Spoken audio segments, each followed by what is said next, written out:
When it comes to suffering and pain, none of us are immune.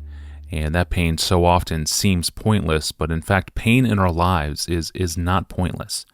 So what does our suffering produce? What is it doing in our lives? John Piper addressed this question in his 2013 sermon, The Glory of God in the Sight of Eternity. He addressed 2 Corinthians 4, verses 16 to 18, and I'll read it to orient us in this episode. Quote, "So we do not lose heart. Though our outer self is wasting away, our inner self is being renewed day by day.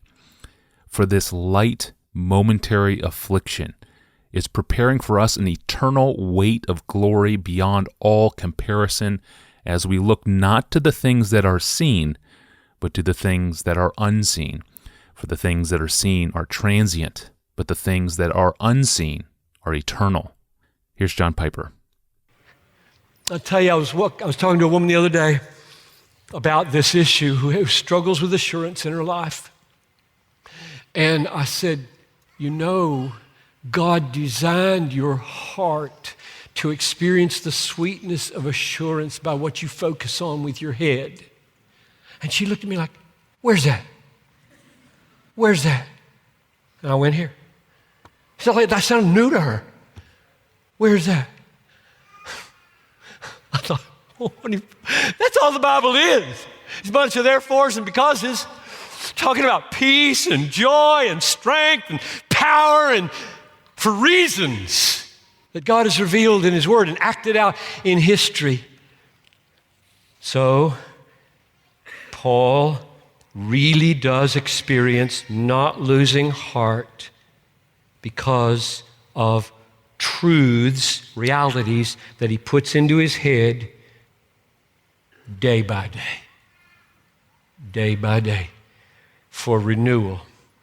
Now, what about the for at the beginning of verse 17? Like, we're going to beat verse 16 to death if we don't move on.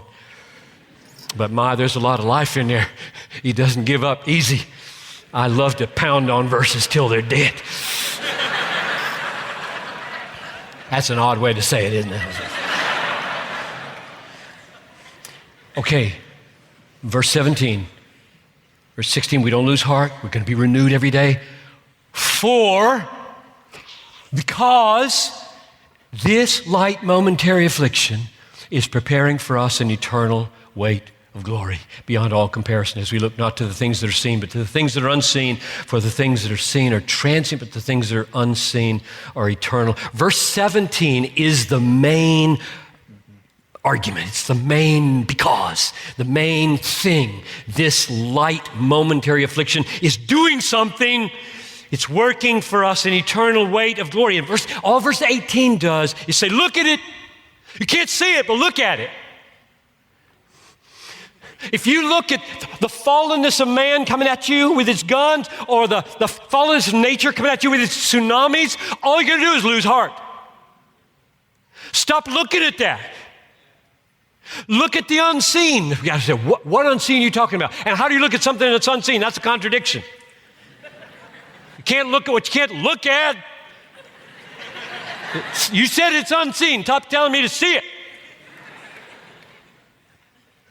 So, what do you mean, Paul? And I think it comes pretty clear what he means. That the basis of our not losing heart is something you can't see. And I'll get at what that is in just a minute. How do you look at the unseen so as to not lose heart and so as to be renewed every day? And verse 17 is the main unseen thing you look at.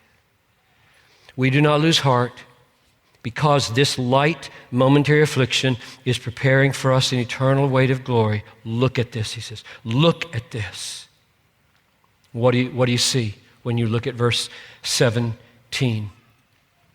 You see him calling his affliction, which lasted a lifetime, momentary. Paul, you realize I'm 67, you're supposed to retire, right? Paul suffered until the sword severed his head from his body. There was no year or two of fishing or golf. If Paul was going to have a retirement, it would be post-beheading.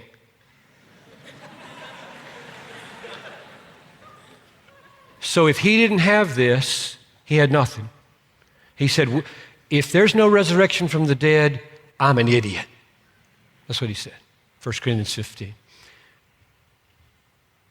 He called his lifelong beatings and shipwreck and sleepless nights and agony for the church, he called it momentary. You see that there in verse 17? This light momentary. He called it light and he called it momentary. That's crazy. That's not what you see. You look at it, you say, that's 60 years, 50. I'm not sure how old he was when he died. Long time, 20, 30 years of relentless imprisonments and persecution. And he calls it momentary, and he calls it light. And you see also, don't you, the contrast between momentary in verse 17 is eternal, and the contrast with light is weight. So let's read it again. Notice those parallels. His light momentary affliction is preparing for him an eternal, that corresponds to momentary, weight, that corresponds to light, of glory. So he could see, really? You can't see, but he saw beyond the grave, according to promise, he saw glory. The glory of God that would be seen and the glory of God that would be given to him. And it made his lifelong suffering look momentary, and it made the weight of the pain look light. Come to me, all you who labor and are heavy laden, and I will give you rest. Take my yoke upon you and learn from me, for my yoke is easy and my burden is light. You are kidding me. You got to die for Jesus. You're going to call that light? Yes. Why? Because I look to the unseen. What? Glory. Glory beyond the grave that's going to so make up for this brief life. It will look momentary and it will look light. That's the unseen you got to look at. One more thing. So relevant for so many suffering people and so precious to me. This word in verse 17, preparing. Not only is all your affliction momentary, not only is all your affliction light in comparison to eternity and the glory there, but all of it is totally meaningful. Now that is a very controversial statement, because of how much insane suffering there is in the world. Every time something horrific happens, an interviewer will say, meaningless. And that is what it looks like. It's everywhere. Now we've got the internet, we've got no excuse for not crying every day. Weep with those who weep, right?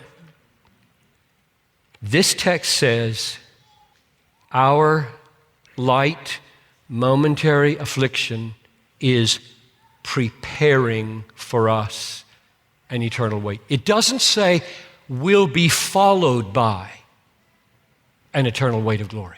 That would be good enough. That would be good enough. That's not what it says. Kat ergozomai. Forgive the Greek. I just love it.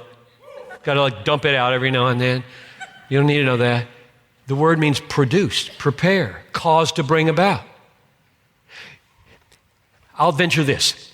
Every millisecond of your pain from the fallen nature or fallen man, every millisecond of your misery in the path of obedience is producing a peculiar glory you will get because of that.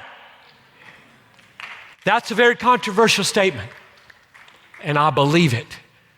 So that if anybody says to me that a believer's suffering was meaningless, I'll be quiet probably because they're probably hurting really bad right now, and I'm going to wait and see when the right time is. But I'm going to come back eventually and say, it wasn't meaningless.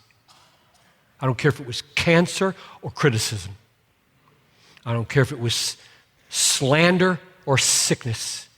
It wasn't meaningless, because verse 17 says, my light, momentary, lifelong, total affliction is doing something. It's doing something. It's not meaningless. Of course you can't see what it's doing. This is the main unseen thing verse 18 is talking about, I think. What's the unseen you're supposed to look at?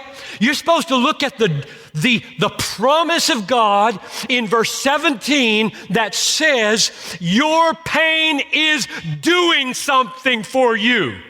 You can't see it, you can't feel it. Either you see it with the eyes of faith, believe it because the text says it, or you lose heart. That's magnificent truth to ground our lives when the pain hits. This also reminds me of episode number 639, A Song for Sufferers, which you can find in our archive at desiringgod.org/Ask Pastor John. That's episode number 639, A Song for Sufferers. For this clip, thank you, Caleb Lee in San Francisco. He found it in a John Piper sermon titled The Glory of God in the Sight of Eternity, preached back on July 26, 2013. Caleb, thank you for sending the sermon clip in. You can send those in to us via email at askpastorjohn@desiringgod.org. Send us the name of the sermon and the timestamp of when and where the clip appears in the audio, hopefully somewhere between 5 to 8 minutes of a clip, and we will give you credit for the find, of course. Tomorrow, a listener wants to know if the Holy Kiss has passed out of practice in churches, and if so, is that good? Is it bad? And what did the original practice represent? I'm your host, Tony Reinke. We'll see you tomorrow.